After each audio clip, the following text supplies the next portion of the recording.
E vai começar mais um vídeo pro canal. Deixe seu like e se inscreva no canal para dar uma força pro canal crescer. Eu já falei que faz 12 anos exatamente que você estreou na Libertadores. Daqui a um ano a gente vai estar falando sobre o que no São Paulo? Para terminar.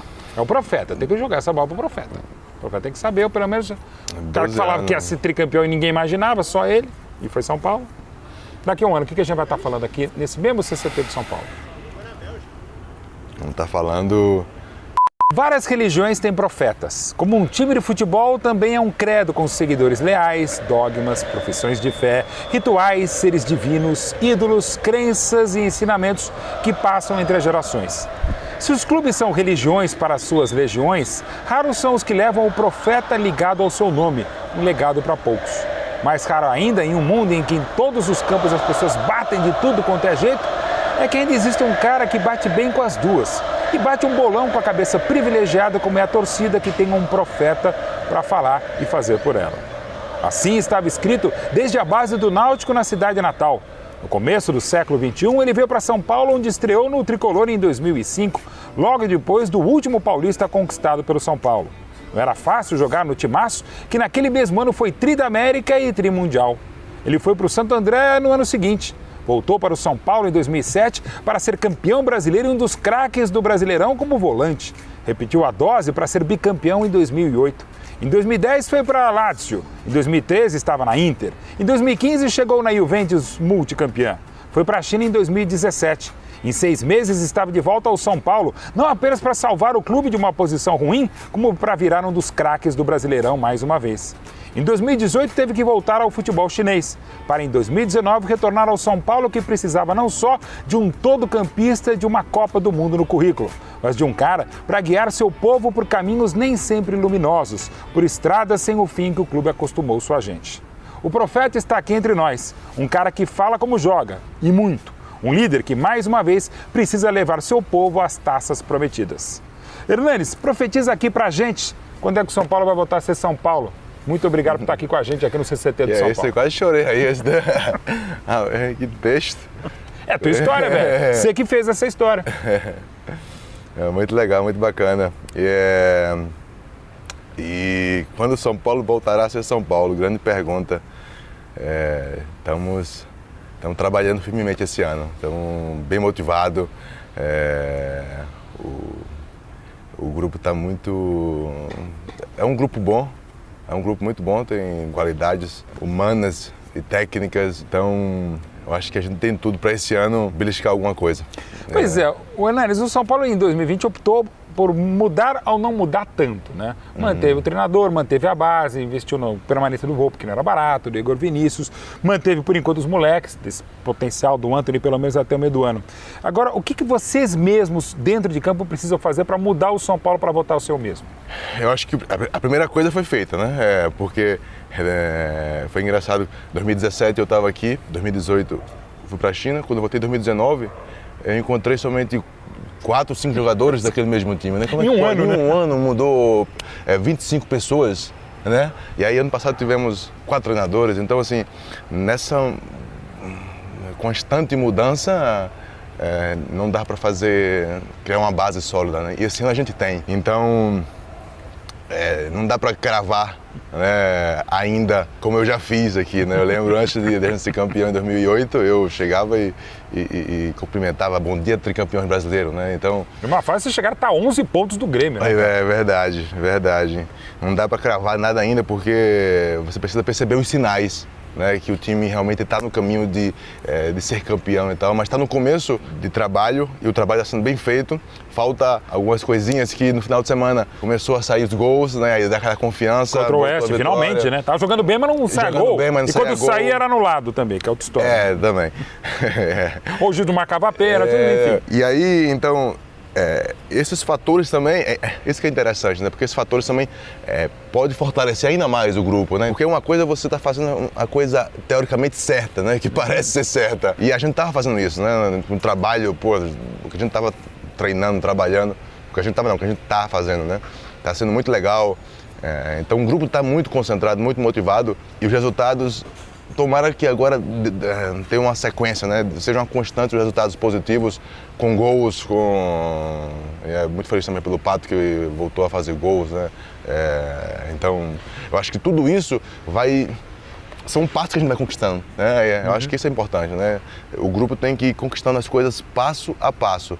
E aí a gente se fortalecendo, tenho certeza que temos totais condições de fazer o São Paulo voltar a ser São Paulo. E você voltar a ser você, porque em 2018 você não conseguiu, né? Verdade. Eu queria que você falasse um pouco, você já falou, claro, mas é legal. Mas uma coisa bacana aí, para isso as redes sociais são legais, a gente acompanha o teu Instagram, a gente vê você nas férias trabalhando como se tivesse bola rolando, fosse em busca do Tetra Mundial do São Paulo.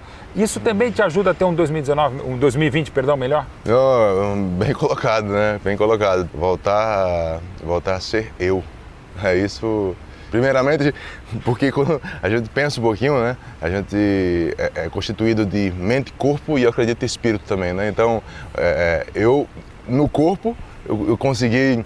Tá bem. Tá bem, né? Não faltei um treino ainda esse ano, então, fisicamente, coisa linda, né? Diferente do ano passado, né? Mentalmente também bem focado, motivado, né? Espiritualmente também me reencontrando, né? Conectando com as minhas crenças e me conectando, né? Com o meu coração, com aquela força que vem lá de dentro, invencível, que a gente coloca os objetivos e vai atrás e não desiste, né? De determinação, de força mesmo, de lutar e vencer, né? Então, realmente estou me encontrando nessas três esferas do nosso ser, né? Então, eu acho que tem tudo para, com a sequência dos jogos, o ano é muito longo, tem tudo para ser um ano bom para mim e também para São Paulo. Eu estou bem motivado com isso. E torcida, por favor, e colegas nossos, não se esqueçam que não é só um camisa 15, como já foi 26, já foi 11, já foi um monte de camisa na carreira brilhante. Cara, aqui tem uma pessoa, tem um ser humano, não é um número, não é só uma estatística, cara. Então, tem uma série de componentes que fazem ele virar em 2008 e falar, bom dia, tricampeões. E vale, de repente, em 2019 e falar, cara, bom dia, Hernanes, no espelho, cara, não sou eu. A gente tem que entender isso do jogador, não do jogador, da pessoa, né, Hernanes? É verdade, é bem bacana isso, porque...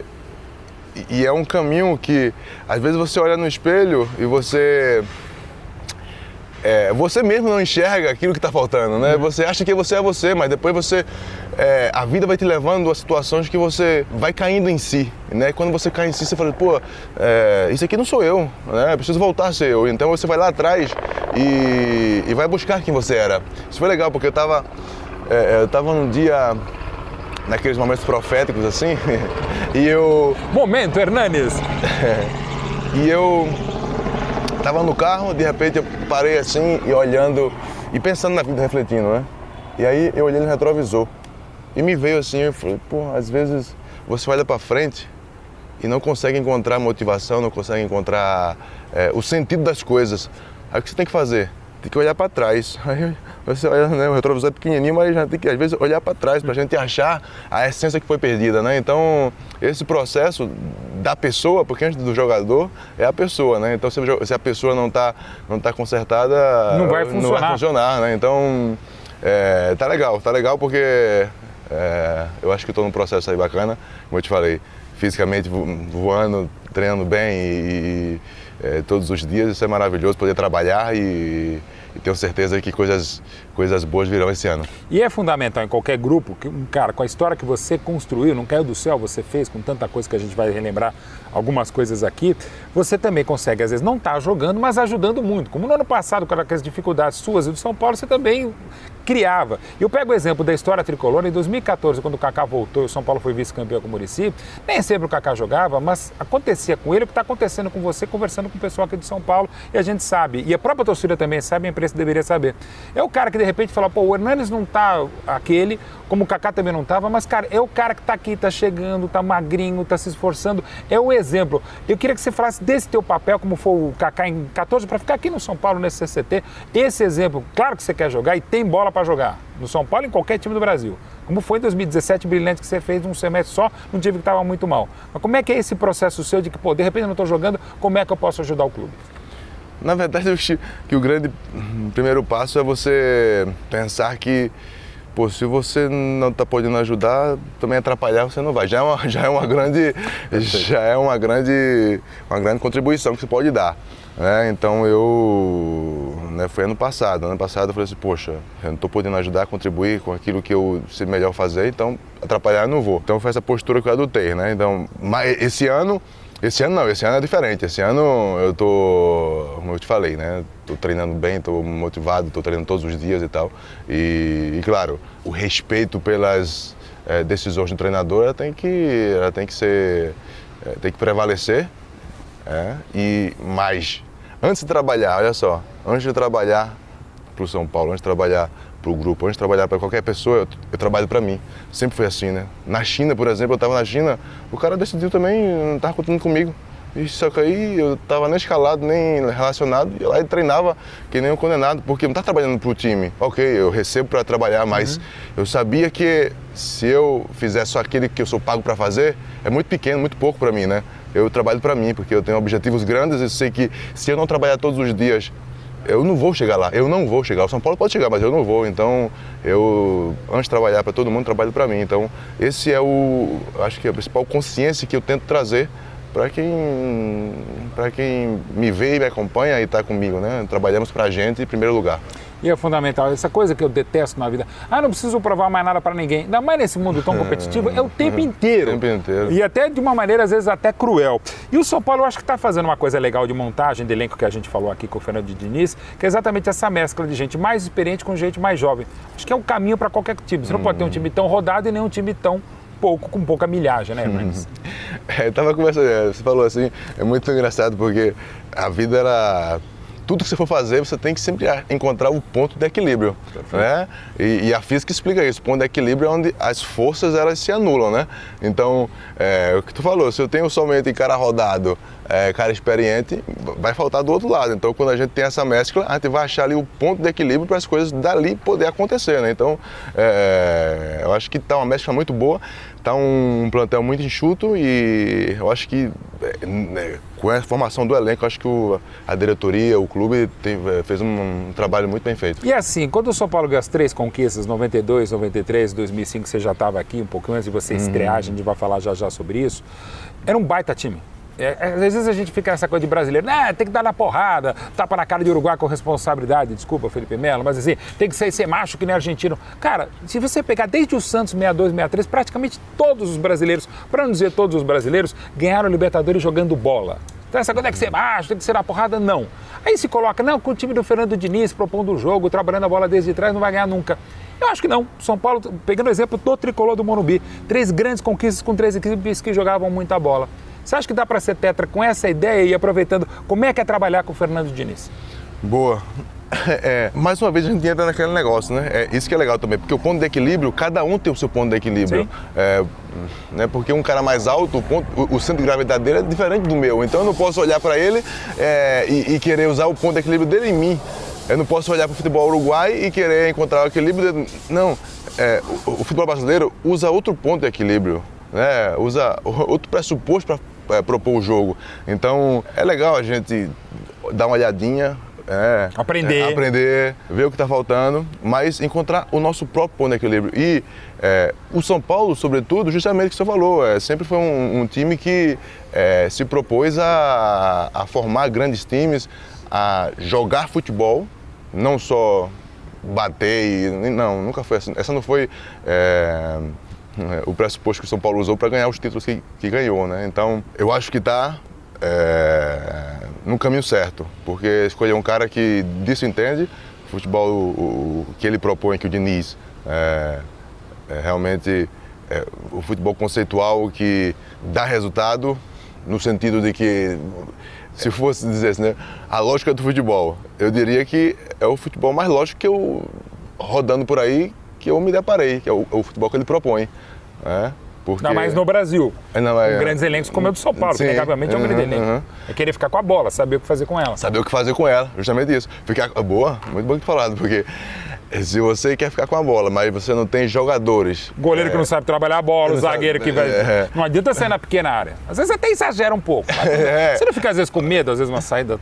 Eu não sei, na Europa também. Mas, às vezes, o goleiro toca pro zagueiro. Você não dá um medinho, você lá dentro ou você no banco, enfim. O time, às vezes, exagerar um pouco. O Diniz fala que não, que ele dá ordem... Ninguém tá vendo.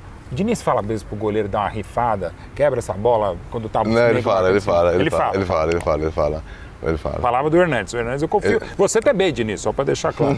Quer dizer, não é essa coisa o tempo inteiro, sai driblando na pequena área. E foi isso que me surpreendeu, porque a gente trabalhava com ele, eu ficava vendo os times dele e achava, poxa, porque é sempre aquele negócio, o ponto de equilíbrio. Porque se você vai querer um negócio e vai forçar o negócio a acontecer quando não dá, é você não ser inteligente. Claro, então... tem hora que não dá. O Messi não sai driblando na pequena área, o Iniesta não sai passando a bola na entrada da área. Tem um momento que dá um bico, velho.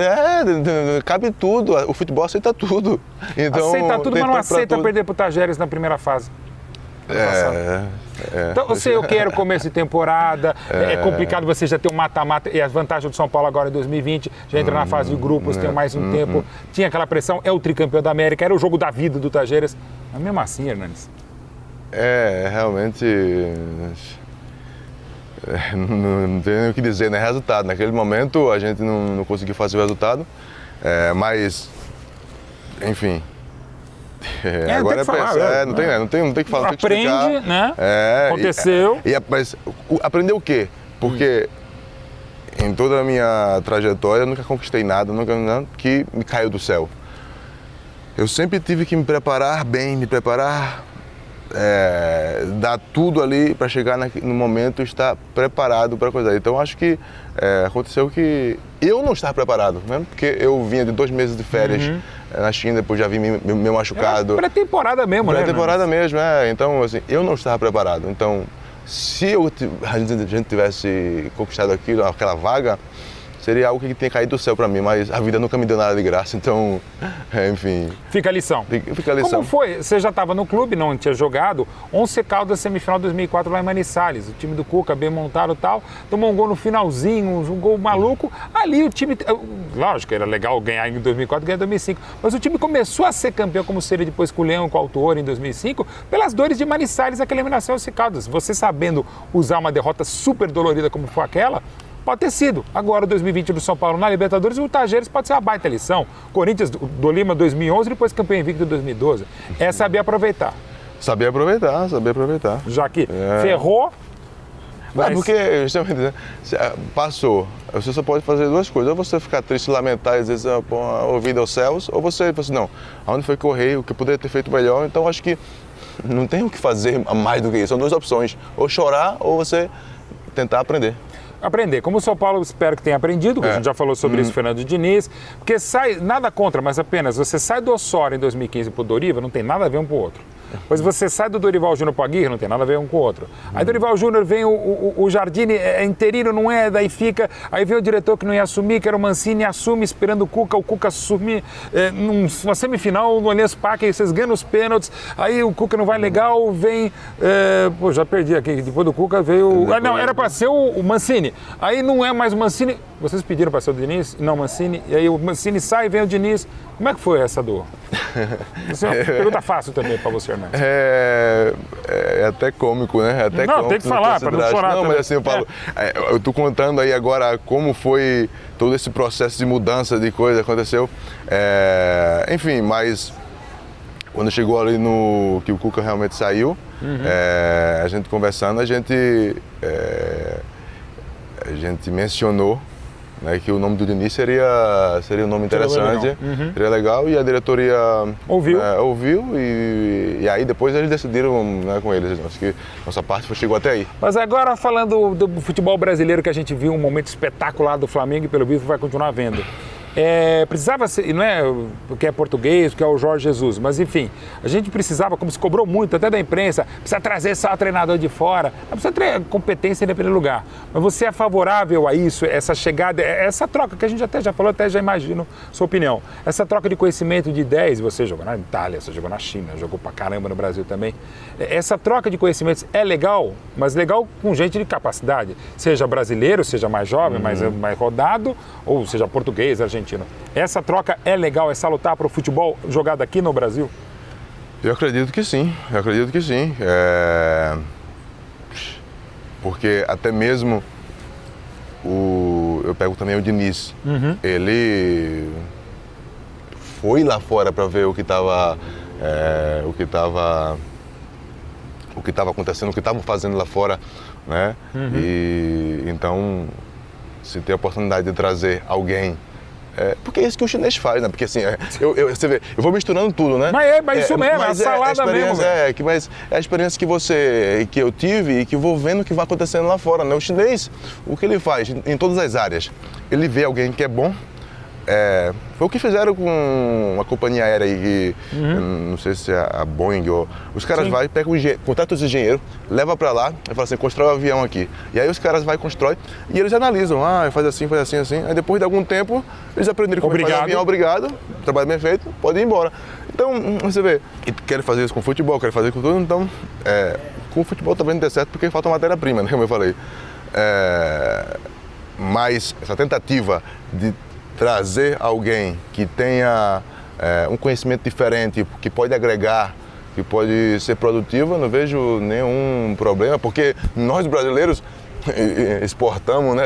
O pé de obra qualificado do treinador e a gente aprende aqui. O São Paulo foi campeão paulista em 57 com Bela Gutmann, que tinha como auxiliar o Vicente Feola, que foi o treinador que um ano depois foi o campeão do mundo pela seleção brasileira e aprendeu muito com o Bela Gutmann, inclusive as bases do 4-2-4, que depois se viraria 4-3-3. O São Paulo foi um precursor a trazer um estrangeiro para ensinar, ensinou, aprendeu e fomos além, evidentemente, também pela matéria-prima. Pelé, Garrincha e todo aquele time maravilhoso. Quanto mais você trocar ideia, quanto mais fazer resenha, melhor até para profetizar o presente, profetizar o futuro. Agora dá para profetizar, é dever falar, dói pra caramba. Até porque foi o único jogo que eu vi de Copa com meu filho mais menor. E quando acabou, no meio do primeiro tempo, eu falei, cara, a gente ainda não viu o jogo do Brasil em Copa do Mundo. O 7-1. Ele foi a pior. Foi meu pior dia no futebol, né? Foi o pior dia no futebol. Um dia que você tenta entender alguma coisa, mas nada faz sentido, né? Nada faz sentido porque se jogasse no outro dia ou um dia antes contra a Alemanha, jamais a gente sofreria uma goleada como aquela, né? Então foi naquele dia, naquele momento, naquelas circunstâncias, enfim, não dá para explicar.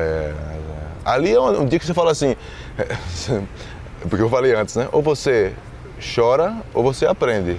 Aí você tem que chorar mesmo, chorar e acabou, você não tem que aprender nada, porque não faz sentido. Então a cachapante é tão terrível, chega a ser injusto, até porque vocês estão lá, né? Fica marca. Chega a ser injusto, porra. Porque ninguém merece. O Filipão abriu muito de... Ok, várias questões. Uma maior felicidade da história da Alemanha, a maior infelicidade da história do Brasil. Nem na Coreia do Sul perdeu em casa a África do Sul em 2010 como mandante um jogo por 7. Numa semifinal de Copa do Mundo ninguém perde. Mas, sei lá, velho, acontece, é um horror, não tem o que falar, né? Não tem o que falar. Não, tava muito aberto, tava 4 atacantes, mas eram 11 jogadores que estavam em campo, depois mais 3 que entraram, né? Jogaram em times, maiores times do mundo, então acostumados à pressão, tudo, mas a pressão de ser no Brasil pesou muito. Acho que, além da conta? Na verdade, não a pressão de... eu acho que a gente talvez... porque a gente em 2003, olha só, a gente estava muito, talvez... Em 2003 a gente fez a Copa das Confederações incrível, que o time jogou incrível, eu também participei de todos os jogos das Confederações, então foi... O time tava pronto, cara. Tava incrível.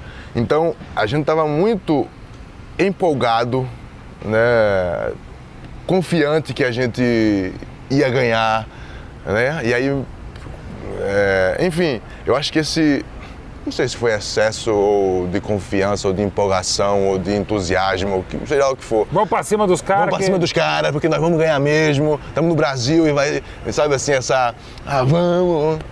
E Ainda assim não tem como achar a palavra, cara. Não vamos achar. Não é vai, melhor não vai. pensar, agora pensar um pouquinho mais pra frente, mas na verdade, como a gente tá falando, olhando pro retrovisor, mas ao mesmo tempo pegando a pressão para jogar a Copa do Mundo, o São Paulo vive dias complicados, a gente sabe, né? Os piores anos da história do São Paulo, até em nível de desempenho, não ganha um título legal desde a Sul-Americana de 2012, brasileiro de 2008 não é tanto uma para a história do São Paulo, que dos grandes clubes que na média é o que mais é vencedor, um paulista não ganha desde 2005, quando você estava começando aqui no Tricolor. Isso também, cada jogo pressiona e até pegando aquele momento, quando você volta depois do empréstimo do Santo André em 2006, joga pra caramba você no meio campo com o Richarlison em 2007, onde dava tudo certo, aquele de campeão. Queria que você comparasse aquele momento que dava tudo muito certo pro São Paulo e agora que parece dar tudo muito errado pro Tricolor. O que acontece? A primeira coisa, assim, porque eu gosto de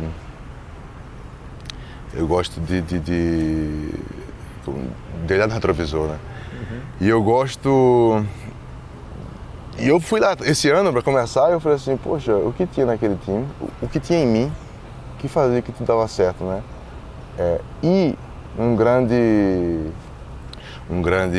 ponto que eu achei foi o seguinte, né? Eu tinha 22 anos em 2007, só que era interessante, eu me lembrando agora esse ano, né? É interessante como se o time não ganhava, eu me culpava, assim, a culpa foi minha, eu fiz alguma coisa errada. E pensando hoje, eu falo assim, caramba, como é que pode? Eu com 22 anos, subindo, começando, e eu sentia a responsabilidade, a culpa de o time não ter ganhado, né? E aí eu falei assim, então é isso. Isso é um dos fatores determinantes. Aí a gente pega o seguinte, a gente vê aqui que tinha um ambiente, esse ano não, esse ano tá diferente, mas fica aquela transferência de responsabilidade, não. Tanto em campo como fora de campo. Não. Vai você. Tomou o gol, o goleiro olha, o atacante não marcou. Aí o atacante fala assim, esse goleiro aí, não sei o quê. Então fica a transferência de responsabilidade, né? Aí fora de campo, porque o cara faz nada, não, porque a torcida não vai no estádio. Porque o torcedor, não, porque a diretoria... Então assim, fica uma troca de responsabilidade, uma transferência. E agora... E os jogadores aqui não tinham identificação com o clube, então realmente não tinha como assumir responsabilidade. E trocava a cada 6 meses, cada 6 menos meses. Até. Então quem vai sentir responsável, né? Quem vai vestir a camisa pra caramba? A camisa para dar certo ou não mesmo, né? Então esse foi um grande ponto que eu identifiquei que era por isso que dava certo, porque quem estava aqui estava identificado e assumia a responsabilidade, né? Então, esse ano foi legal, porque manteve os caras, ou seja, quem estava no passado, se ano passado não ganhou, a culpa foi minha, porque eu estava aqui ano passado. Sim. Então, você já estava. Já estava. Ainda não era o Hernandes, como a gente já falou, mas estava aqui. Mas estava aqui, então a culpa foi minha. Então se vira para esse ano você fazer alguma coisa, porque se não ganhar, a culpa vai ser minha de novo, né? Não a culpa, a responsabilidade, né? Então, não só minha, mas de todos que estão aqui, né? Então, assim, eu acho que está criando uma identificação e é quando começa a criar esse negócio, aí começa a engrenar um pouco. E como engrenava esse time aqui? Com a ajuda do Luciano, pega aí, filma aí, vem aqui, aparece aqui para filmar, porque eu quero ver se ele ainda lembra desse time. Eu não esqueço, olha que não sou São Paulo, mas por prazer de ofício maravilhoso. Aqui, ó, opa, já caiu e não pode cair ainda mais, que é o presídio aqui, ó. Olha lá, o patrão não pode aqui, ó. Hernanes, escala esse time aqui, ó, 2007 brasileiro. É a muralha aqui, meu muralha. Seu primo, olha lá, Rogério Ceni. Não passava nem. Não passa aqui. Bom, foi o craque do Brasil. Não, e não só. 2005 e 2006, o Rogério Ceni foi o artilheiro do São Paulo na temporada. Aliás, no século XXI, você é o 6º artilheiro, mas com detalhe, você é o primeiro meio-campista. E nesse time você era volante, cara. Seus números são impressionantes, ô Hernanes. Sim. Eu falo, no primeiro ano, 2005, que eu joguei... Você começou? Eu fiz 3 gols, né? Porque eu jogava volante, lateral, direito, lateral, esquerda. Aí depois de 2007, que eu fui campeão, craque, não sei o quê, eu fiz 3 gols só. Mas fez um gol do título contra a América de Natal. Aqui, ó, Luciano. Filma aqui, ó. Vem pra cá, Luciano, que você é bonito, mas não pode aparecer tanto aqui, ó. Filma aqui, ó. Vai filmando aqui, ó. Filma aqui, porque eu quero ver se ele ainda consegue esse cara. Eu lembro direitinho, mas ele vai lembrar. Mas eu queria dizer, quando você vai posicionando aqui, para não ficar muito feio aqui, ó, eu vou até te filmar aqui, ó. E aí... Eu, Richarlison, o Breno. Olha lá. Eita, o Breno. Esse time é impressionante. O desempenho defensivo desse São Paulo 2007 era um absurdo. Olha lá. O Borges atacante. Aí Isso, tinha o Borges, Leandro Dagoberto. O Leandro é. vinha como meio atacante, né? Recuava um pouco, o Leandro Giannichini. Era mais ou menos assim, porque eles mudavam. 3-4-1-2, né? Esse time era bom, né? Qual é o melhor aqui no São Paulo? Sim. Jogou muito, né, cara? Esse time jogou muita bola. Esse aqui fica para você, que da torcida do São Paulo, Luciano do Motores Clássicos está dando para você. O Campinho Boa fica comigo, até porque sabe o que você estava fazendo exatamente hoje, quando a gente está gravando pós-carnaval, 27 de fevereiro de 2008? 27 Você estava na Colômbia. Estádio Atanásio Girardot, seu primeiro jogo pelo São Paulo em Libertadores 1-1 com o Atlético Nacional, Medellín. Você estava estreando na primeira das suas, agora você vai estrear na semana que está entrando, das suas 5 Libertadores pelo São Paulo. Exatamente hoje você estava estreando há 12 anos com a camisa do São Paulo em Libertadores. Que legal. Eu lembro daquele jogo. Lembra? Lembro. 1-1. Lá em Medellín, né? Foi lá em Medellín. Eu lembro. Nacional. Eu lembro o Muricy que estava aqui hoje, o Muricy. Grande Muricy. E ali foi onde começou a entender, pensar um pouco futebol também, né? Porque essa é a diferença. Porque a gente, quando é moleque, a gente não pensa no futebol, a gente só joga futebol. Isso. Às vezes até mais joga bola do que joga futebol, né? Isso. E ali o Muricy, naquele jogo, ele falou pra mim, né? Você não pode ser só instinto, você tem que pensar um pouco, ele falou pra mim. Você pensa no seu profeta, por que você não jogou na cara do Muricy, pô? Tem treinador assim, pode não ser o melhor, mas de repente, Muricy, comando de grupo, sei lá, você pode citar, inclusive, grandes treinadores, que você trabalhou também na Europa, né? Eu acho que eu vou colocar o Muricy,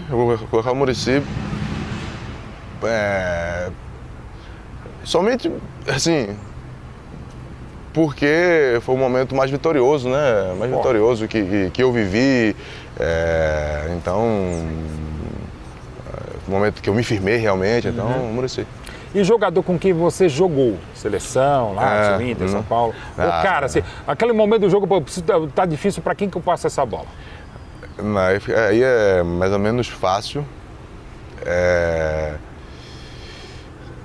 Não, eu vou colocar 3 caras, né? Claro. Vou colocar o Neymar, o Gaúcho, né? Que eu joguei com ele também, e o Ronaldinho e o Dybala. Só isso. Ô, Hernanes, você é um dos poucos ambidestros mesmo que temos no mundo.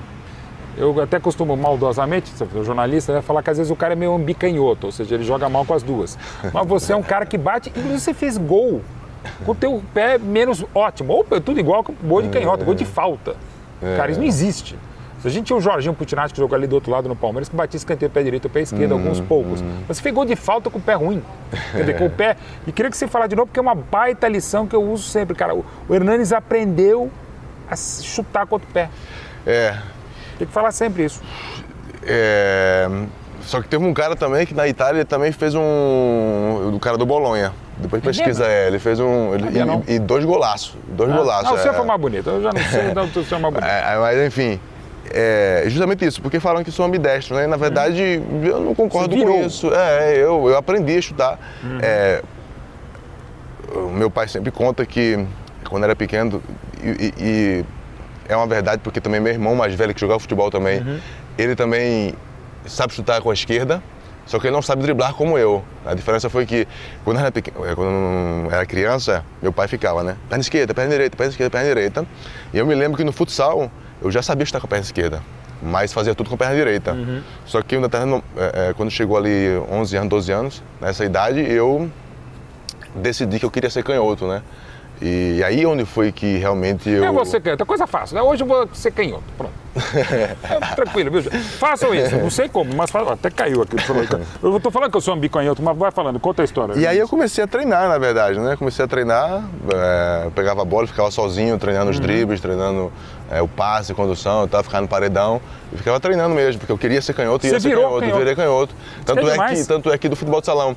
Eu estreiei no futebol de campo, na lateral esquerda, foi a minha primeira posição no futebol de campo, né?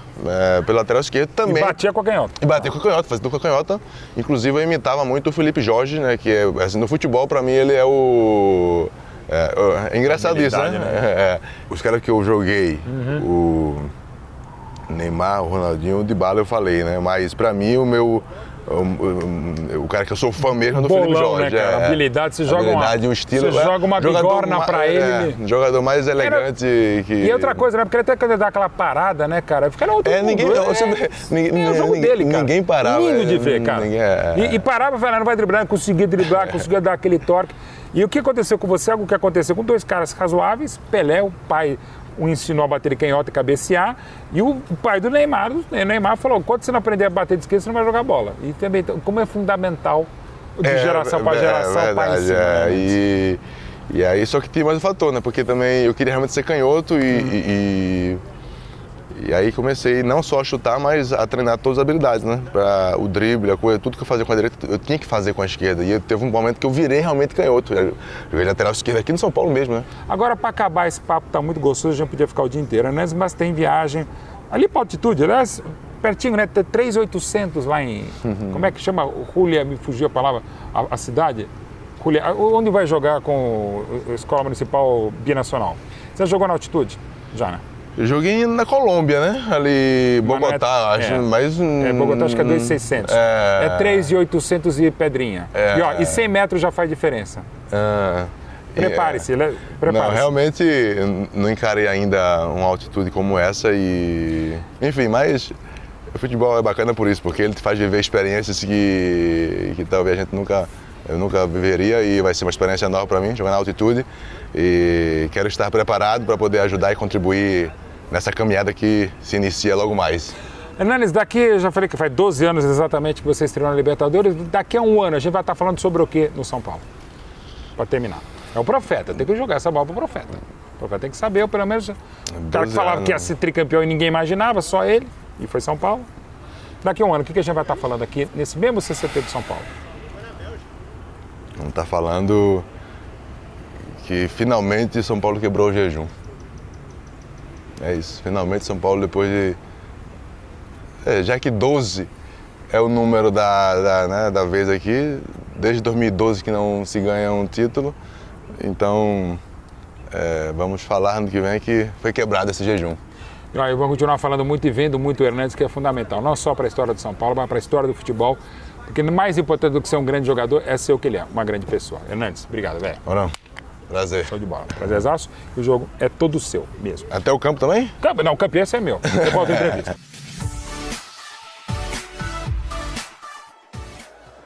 E é isso, galera. Esse aqui foi mais um vídeo. Deixe seu like e se inscreva no canal.